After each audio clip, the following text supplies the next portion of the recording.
So after basically getting the crap kicked out of you for like 6 months straight, why do you go back to Japan?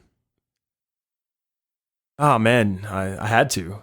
Like I had to prove it to myself that I could like compete there and that I could get the respect of the fans and get the respect of my peers. Like I had to. What, just strike it rich? I'm gonna be honest, I don't work for a company that's gonna make me rich per se. But as a single male, like it was all right. Like I got by all right. Chris Jericho gets paid out there. Yeah. Chris Jericho has a little better resume than mine. Believe it or not. Doubt it. What's he done? I mean, lately. Actually, a significant amount of things. It's quite impressive what he's done lately.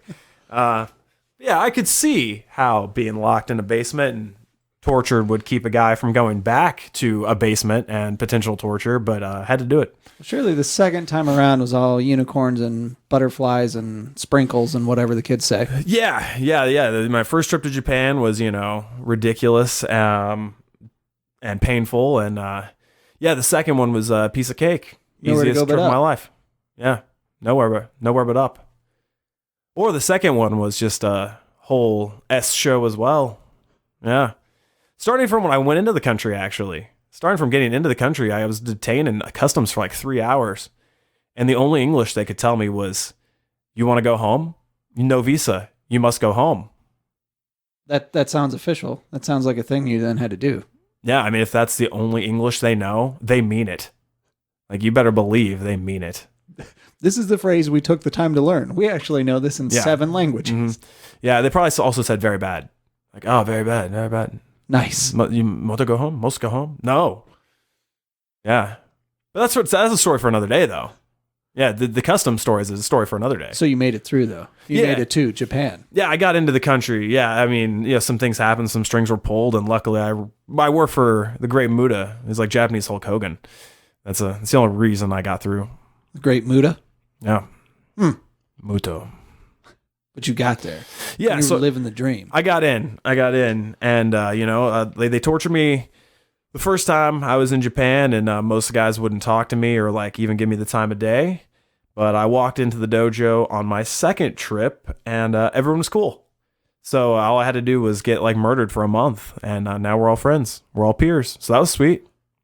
That sounds terrible. I mean, no, it's good that it worked out, but yeah. My life was just terrible for quite some time, and then it was cool. Yeah. So I was like, I was walking on eggshells still a little bit because I was like, oh yeah, if these guys hate me, they can like murder me and then like just send me back home. Back to the basement, back to your customs friends. There's a whole lot of bad. Yeah, believe it or not, they can really expedite your ass out of Japan back to the States. I'm not gonna lie and say that they love Americans anyway. So the bar was probably set pretty low for me. Yeah. Why still eggshells? What had you left to prove? I mean, I guess showed them my work ethic, but I don't think the fans had a chance to take to me, and I don't know if the guys respected me as on the same like even keel. Maybe they thought like, oh, okay, this guy has potential and he's got work ethic and heart, but does that translate to performance? Like, does that translate to the actual show? Performance anxiety. I mean, I've never had performance anxiety. I mean, any position that I've wound up in, I know that I can deliver and leave everyone satisfied, Pete. All the fans at the show walk away. Absolutely. Satisfied. If they can walk, they will walk away. Yes. Absolutely. Keep trying to strategically find my way out of this one. Yeah, well, strategically, I find my way into a lot of situations, Pete. I'll talk about those. Those are stories for other days, though. What? But tell me about Japan. Tell me about the dojo. Yes. Well, the dojo is a story for another day, Pete. So that's a story for another day. But today, I got an idea in mind for today. So let's talk about the cuteness of Japan. The cuteness of Japan. You mean like the K-pop and that crap? Well, I hate to bust it to you, but it's J-pop, Pete. Japanese pop. Don't call J's K's, bro. They hate that, actually. Similar region, but J's are not K's. Yeah, the OGs are like the J. Don't call them the K, bro. I think this has been the most confusing class and racial sensitivity that I've ever had. Yeah, the J's don't like the K's. Also, not a fan of the C. Yeah, no C's either.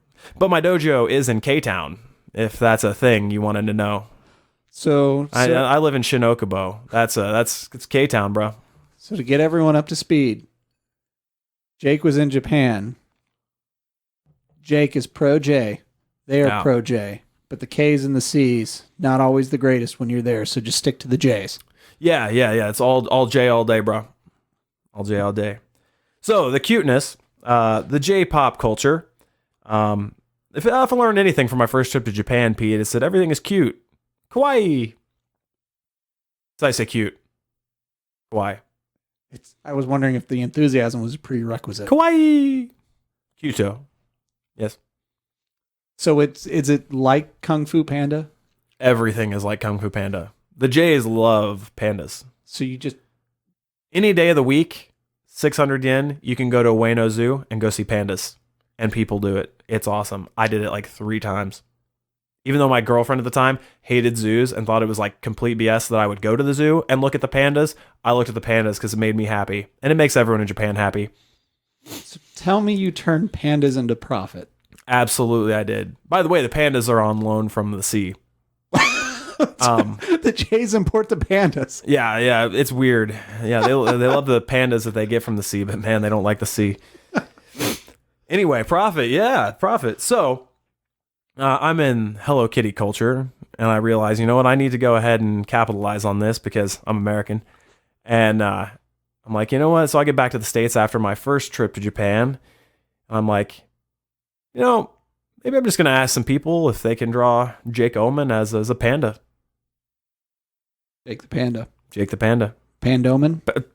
You beat me to it. Yeah, Pandoman. Pandomanium. You get me? Tell me that's on a shirt somewhere. Ooh, that's the name of this episode if I've ever heard one. Pandoman Mania. There's got to be Yeah, that's a shirt. It's coming up soon. So I ask around, and eventually I get Jake Oman Panda.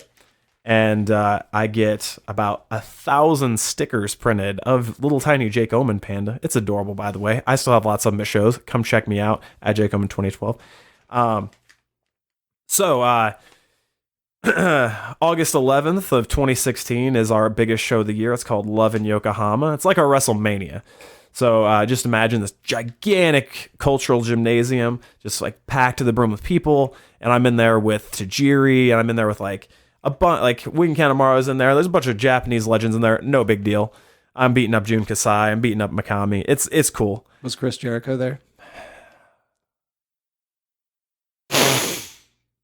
So anyway, I'm in the ring with all these awesome people. And at this show, I sell so many Pandoman stickers. Hundreds and hundreds of yen worth of Pandoman stickers. Pimpin' the Panda. Pimpin' the Panda. Well, wait a minute now. So you're telling me we got big, scary American guy, because looking at your face across from me, I assume that's how you were built. Yes, of course. But you were moving panda stickers. How about your shirts, your photos, that kind of thing? Not as successful, no. So a few pictures, yeah, a few shirts. But man, people wanted the panda stickers.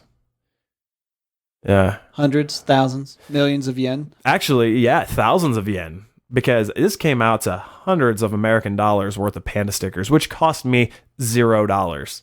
The awesome young lady who even gave me the design didn't charge me for the design. How cool is that? So I have a passport wallet full of hundreds of American dollars of yen because of pandas. How cool is that? That's pretty dope. I'm also interested in.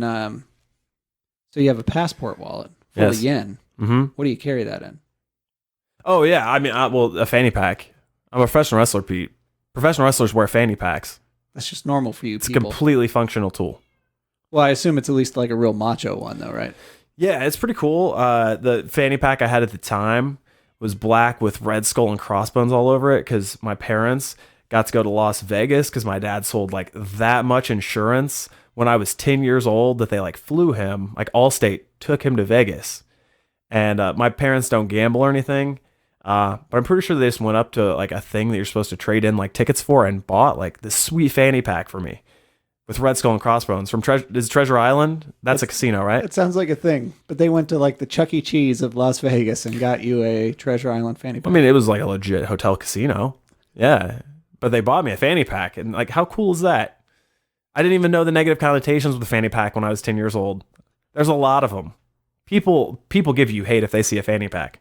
It's true. Like I'm doing now. Huh. But you know, every other culture in the world rocks man purses. Like it's nothing. So who are we to judge Americans wearing fanny packs? Am I right? I suppose that's true. And you're basically printing money over there. So I guess if you want to wear a fanny pack, you fanny away. You think I can keep that much yen in my pockets and not look like an idiot? Yeah, obviously I need a small bag. A small bag that you carry around your waist. Okay, so you're the man coming off of WrestleMania with thousands of yen in your purse. Fanny pack, sorry. Yes, absolutely. I have my fanny pack. So you think all is well? I'm rich, so that's sweet. But no, it took a turn for the worse, man. Because I got robbed. Wait a minute. I know very little else about this story other than the next day was the beach. Like, nothing goes wrong at the beach. It's not the beach you have to worry about, Pete. It's the train station after the beach you have to worry about. Everyone knows that. Everyone. I didn't, but I feel like this is an important message to share. Yeah, so, okay. So, this also, I'm not going to dive super far into my friendship with another professional wrestler named Yuji Hino, because that's a story for another day, Pete. Obviously, we're here today to talk about this story. However, the scariest dude in my company that like everyone fears, and he's this like gigantic BA dude named Hino, is like, Jake, you, me, beach. And yeah, you're a huge scary dude. I want to be your friend. Of course we're going to go to the beach together. Why wouldn't I want to go to the beach?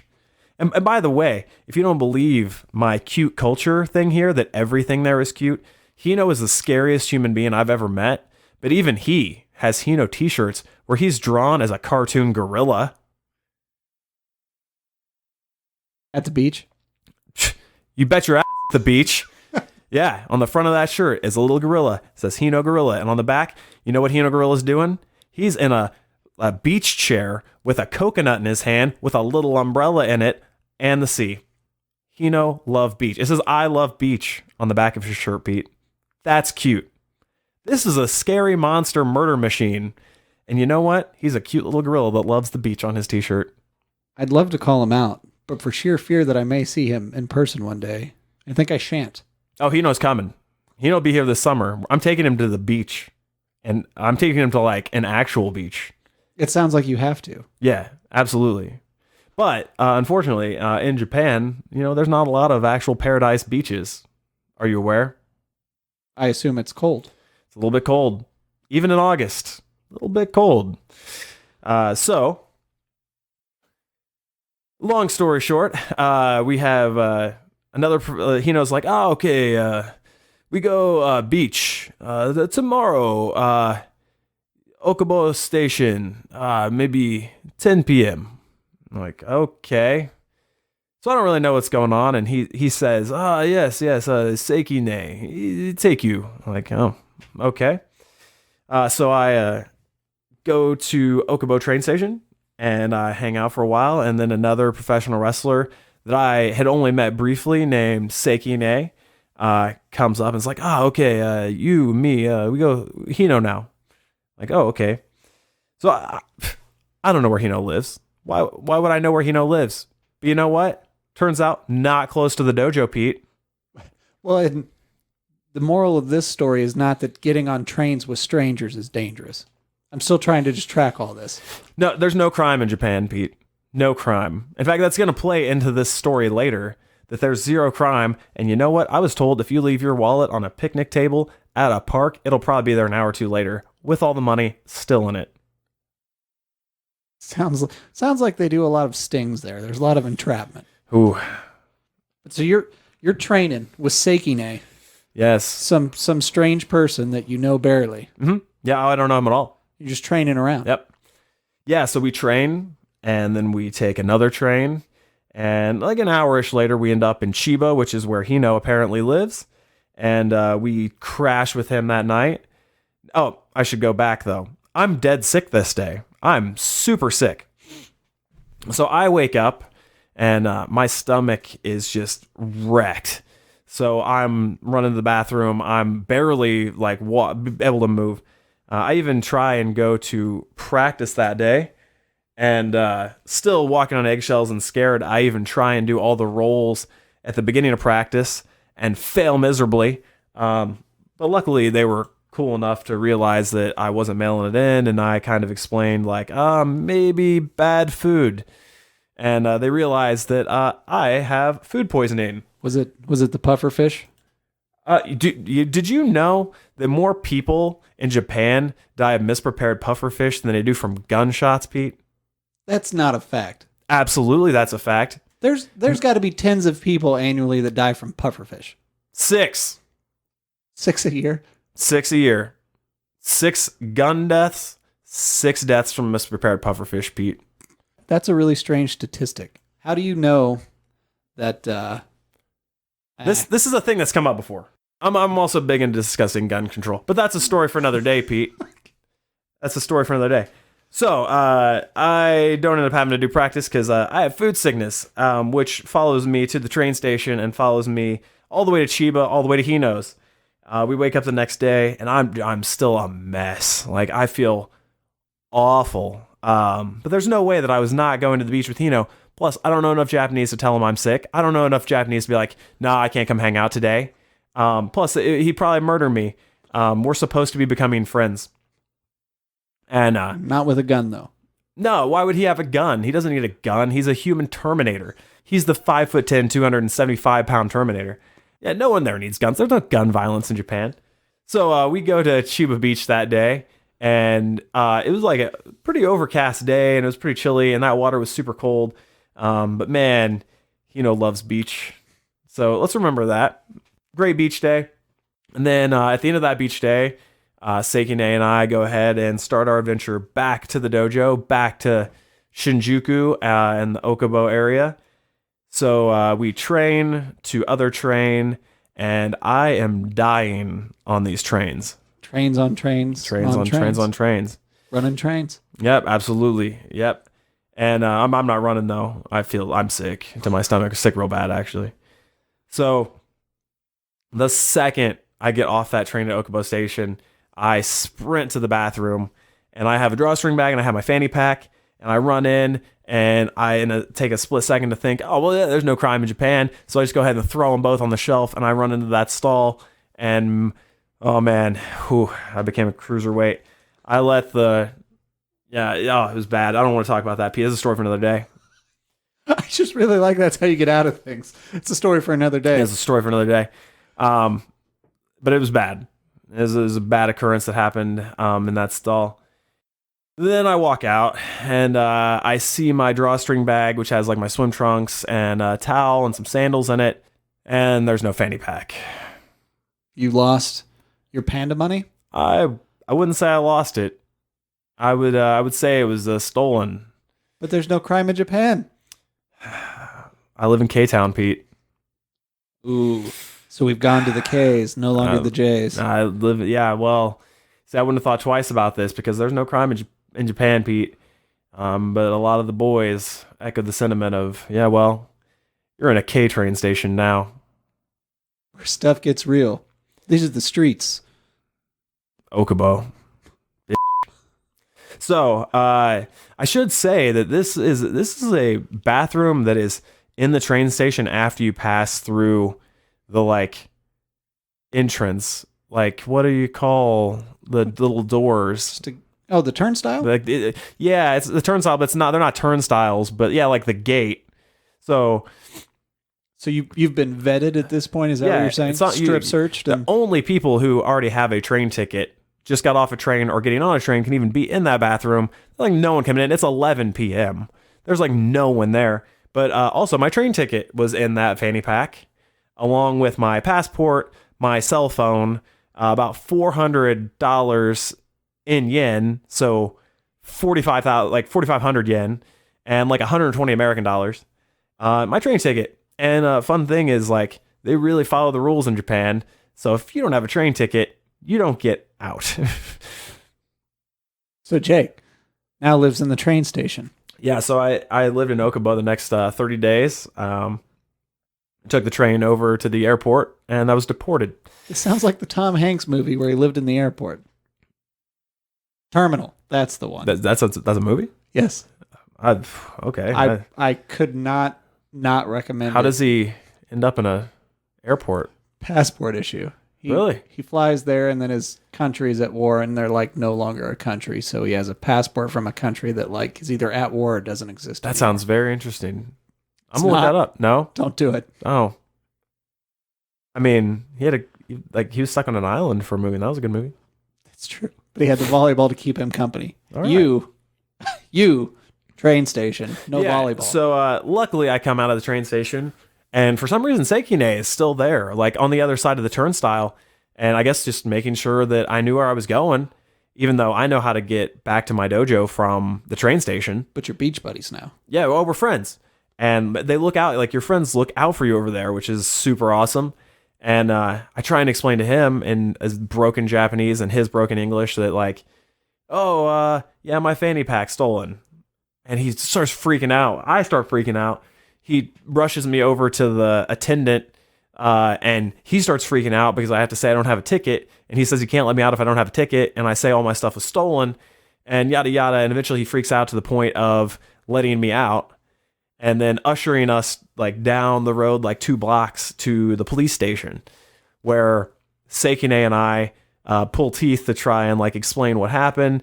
And the police officer speaks no English, so he calls somebody at the station who does, but they don't speak great English, and they're on speakerphone. And then he hands me a paper that's a blank application in Japanese, which I have to try and tell Seikine what I needed to say, and he tries to write it, and we try and communicate back and forth. This didn't work out well, Pete. Is there a Japanese translation for fanny pack? No. It was that they just wrote small bag. Yeah, small bag. But because there was no other way to describe it. So I'm freaking out. I get it all turned in. One of the very few things I can do is like, because I don't know my address, I don't know anything. But I tell Seikine like, oh hey, yeah, maybe. Russell One Dojo is close. It's like a half mile at the most away. And he looks up the phone number and goes ahead and like he gives them the phone number of the dojo, because I don't have a working cell phone anyway when I travel. I just don't use one, and my phone just got stolen. So we figure all that out. I go back to the dojo that night, and I decide I'm not telling anybody this happened, because I don't want to be this stupid American. Like, he came over here and he got all his stuff stolen. He almost got deported. What an idiot. We're not bringing him back. So I'm not telling anybody this. Only Seikine knows. And then he tells Hino. But that's it. He knows a man who could be trusted with a secret. Absolutely. But that's a story for another day. So I take my little tablet with me to Japan this time. So I look up on the tablet at the dojo, U.S. Embassy. I find out where that is. Somehow I got there the next day. Somehow. Train to train. And let's just be honest. If you don't know this, Japanese addresses don't go in numerical order. Like, it's just like, hey, general vicinity, gotta find the numbers, look at the building, hope that's the right one. Sounds efficient. Super efficient. It's also the busiest city in the world. Like 80 million people. So, like, anyway, I find the embassy. Luckily, it's a big building. I've spent a lot of time there since then over the last 2 years, trust me. Visas and such. So I go in, and I have to take a ticket, and I wait in a long line. And I tell them, yeah, my passport was stolen, all my money was stolen. And then I have this long back and forth, where the woman kind of doesn't know what's going on, kind of knows what's going on. And I'm freaking out, and I'm like, I go home soon. And I'm thinking, like, am I going to be stuck in this country? Like, I almost didn't get into this country. I almost got deported right when I got here. Now do I have to stay? No ticket. No leave. Yep. I have a plane ticket. Like, do I just show up at the airport with no ID and no passport? They're not going to let me on that plane. Like, what do I do? I don't have money. I can't buy a new one. I don't have any money anywhere. You lost all your Panda money. Yeah, I lost all my Panda money. Oh, and in case you don't know, like, you don't know, why would you know this? That'd be a stupid thing for you to know, creep. that I don't get paid for wrestling until the end of the tour. Like, so they don't give me any money. Like, my company's going to pay me right before I go home. The only money I had was Panda money. That's great. Yeah. Mm-hmm. Trust us, we'll pay you for services rendered once you leave because we don't want you indulging in sake or prostitutes or whatever it is you Americans do here. They have this great business style about them where if you're foreign, they don't tell you details.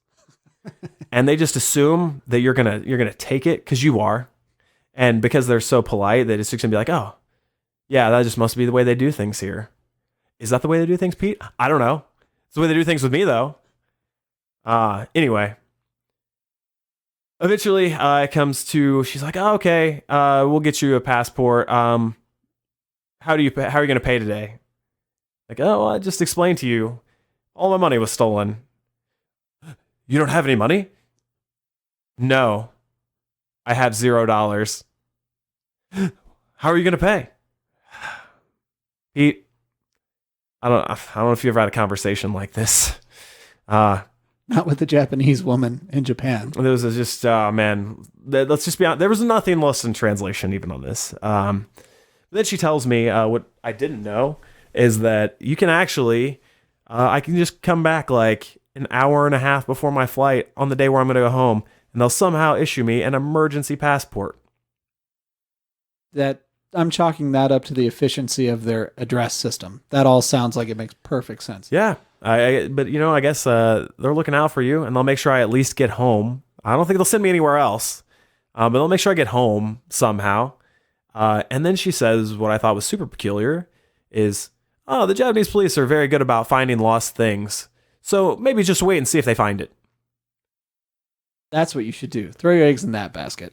Yeah, exactly. I don't know if you've ever been robbed in America, Pete, but no one's ever recovered a wallet. No one's looked for a wallet. Yeah, the police have other things to do. There's a lot of stuff going on. There's gun crime. Yeah, in this country, 7 people were shot dead in Cicero, Indiana today. 7. You know how many people got shot dead in Japan last year? 6. I wonder if they have pufferfish before they were shot. How many people live in Cicero, Indiana, Pete? I don't have that statistic. A couple thousand. Roughly. Yeah, a couple thousand. There were 7 gun deaths today. That's a pretty good percentage, actually. Per capita gun deaths in Cicero, Indiana. Atrocious. Yeah. I wouldn't bother looking it up. Just go with it. It's not going to be on Wikipedia or anything. It's a small city. We have 1 stoplight. 1 stoplight, 7 gun deaths. So, road rage related incidents. A few days later, good. This is a sweet, good part of the story. A few days later, I actually get invited out with a couple other wrestlers, and Ashino is like, comes up to me and says, Nasawa wants us to come out with him tonight. So we go out and we go to this bar. And in case you don't know how things work in Japan, the trains don't run from midnight to 5. So if you go out at like 9 or 10 p.m., you're guaranteed to be out until at least 5 or 6 a.m. because there's just no way to get home. It's a good thing you don't drink because you also don't have money and you're going out with people in a strange city. Not strange, different. Different, yes. Well, if they're inviting me out, they're super cool and polite, and they're obviously going to cover all of my stuff. That's just Japanese culture. Yeah, so they're going to cover my stuff, even if I don't drink, which they probably assume I do until I have to get there and show them that I don't. It's super hard to overcome not drinking in Japan, Pete. Everyone drinks all the time. Being cool and fitting in is important internationally. Yeah, excessive amount. Lots of alcohol. Define excessive. So, yeah. I have an example of excessive. So I'm out with Shotaro Ashino. I'm out with Nosawa. I'm out with another guy named Sanada, who's pretty famous now, working for New Japan. In this night, over the course of like 4 or 5 hours, you know what I see this guy do?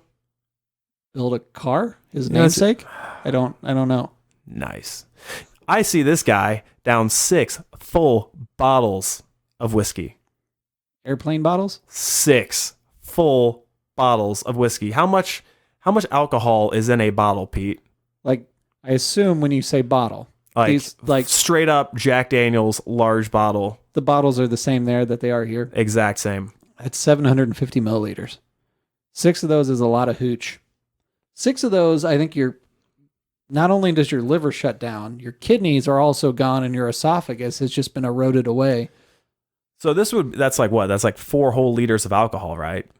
I will 5? assume your math is correct. Something like, yeah. It's 6-ish. I'm here to entertain, not do math. Yeah, exactly. I can't math right now. I'm sick. So I see Sonata drink like 6 bottles, and this dude isn't even flinching. I mean, he's not moving much, but like, you know, like dead. not moving much, but he's still doing so. He can still get up and demand that I do Frank Sinatra karaoke with him every 10 minutes. So, because I'm American and we have to do New York, New York 5 times. We have to. And then are there other Frank Sinatra songs? We did them all. So, you know, we did all of them. All New York, New York. But the only thing he could tell me when I first got there was, you, me, Sinatra, New York, New York. Yeah, have you been?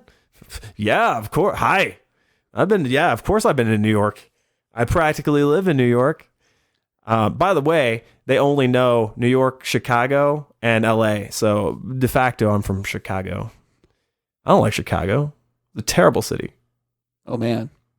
Shout out to Chicago. We don't have listeners there yet. I was going to say, it's fine. Do better. I hope they don't listen back. I think their goal should be to have fewer gun deaths than Cicero. Yeah, I mean, they should try. At that evening, we're out, and like 5 hours into the evening, inhibitions are down. Even mine are, and I'm sober. And I'm like, you know what? I'll just whatever. I'll tell them. So someone says something. I'm like, actually, no money. I was like, stolen. Yeah, money stolen. Like, they look at me with this look of shock, and they're like, what? Like, stolen? Like, yeah. My bag. And that's like phone, passport, money, gone. Like, like, why didn't you tell anyone?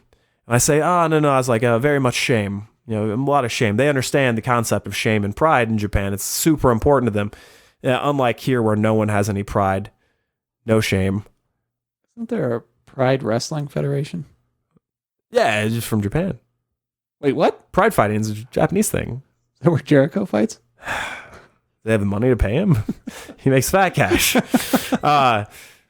So they're like, shame. I was like, pride, and they're like, okay, yes. And then Nosawa, we've never hung out before.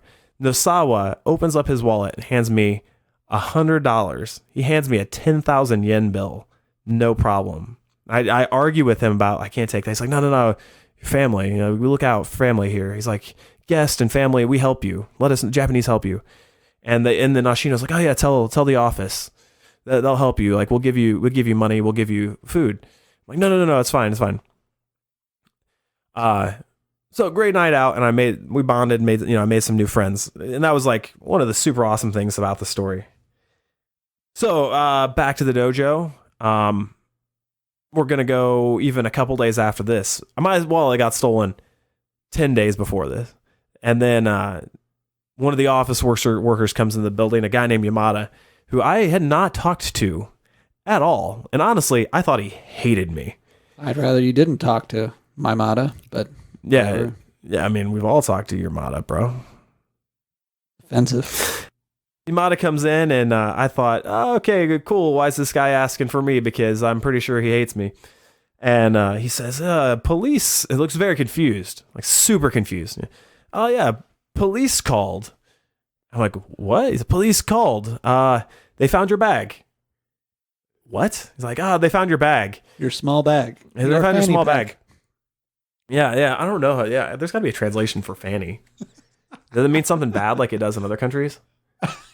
I don't know. In England, trunk, England, fanny means something different. It's true. Yeah, I've spent time there. I'm very well traveled.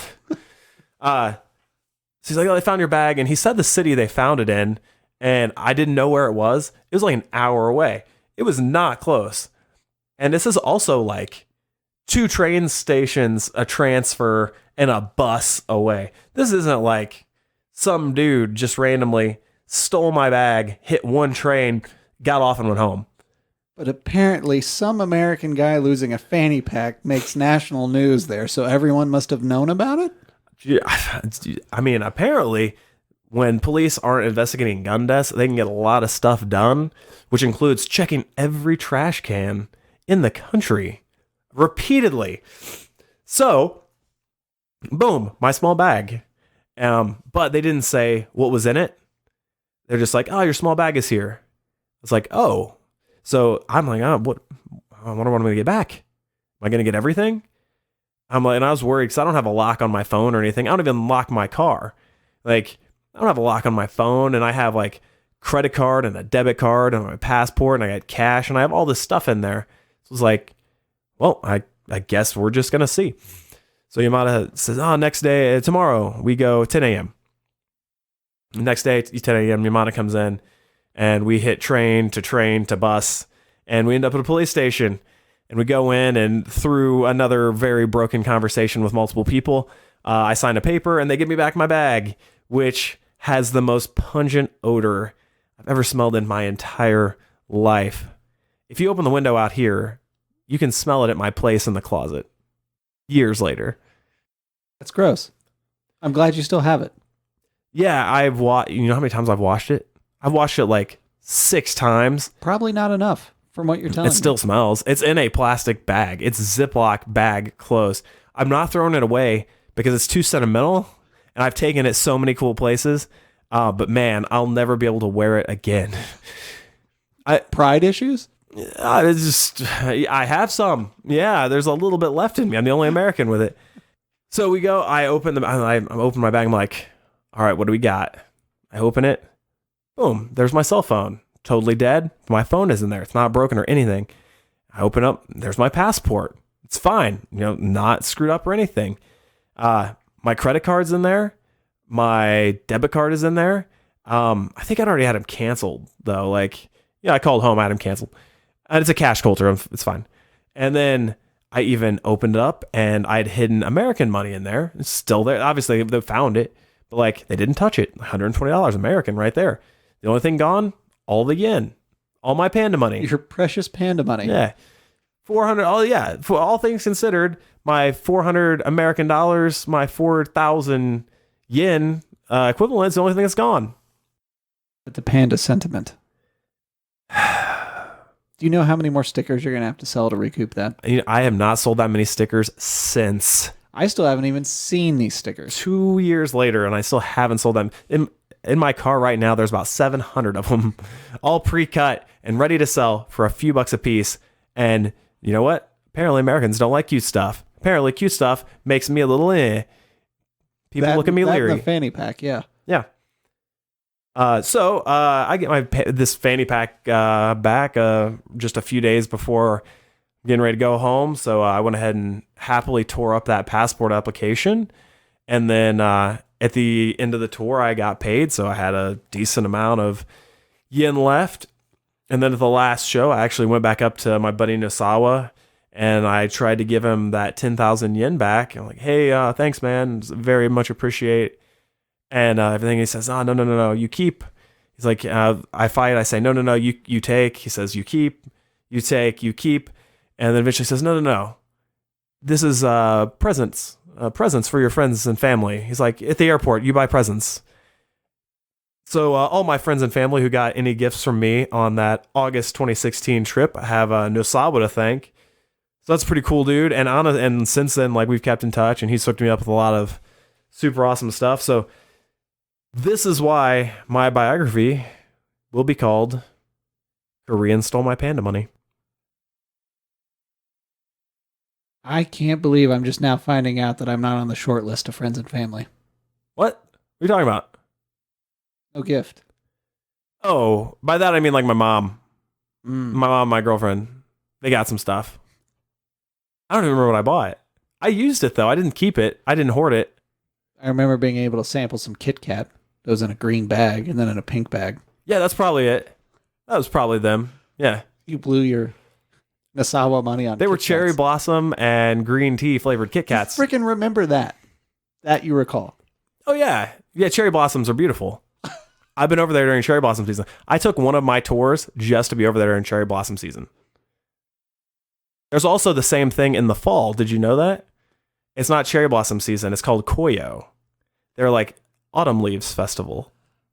I would really appreciate if the next story we discuss on here is something that doesn't feature fanny packs, pandas, flower blossoms, they're still flowering tree, flower blossoms on a tree. Mm-hmm. No dice. You signed up for this. You signed up for this. You signed the contract. For all things cute and emasculating. Yeah. This is you. I don't know what we're going to talk about next time. What are we going to talk about next time, Pete? You know some of my stories. I don't know, man. Something about breakfast with wrappers seems to me that should be on the short list. Ooh, yeah. I had these great protein waffles the other day. Super awesome. But I'm gonna be honest, it was nothing compared to the waffle I shared with a hip hop legend once upon a time. Spoiler alert, it wasn't Flex Night. I know that's what everyone was thinking. Shout out at Flex Night. That's my dog. Greatest rapper from Cicero. No, well, he's not from Cicero. He's from Cicero. the neighboring town. Yeah, if you want to hear about me having a waffle with a hip hop legend, maybe we'll talk about that next week. That'd be pretty sweet. Until then, make sure to go ahead and follow Off the Cliff Pod on all social media at Off the Cliff Pod. Instagram, Twitter, Facebook. I'm at Jacoman 2012 on all of the same things. Pete is at Multimedia Hustle, at The Speak Podcast on all of those things. Our awesome logo was done by at Erica is Creative.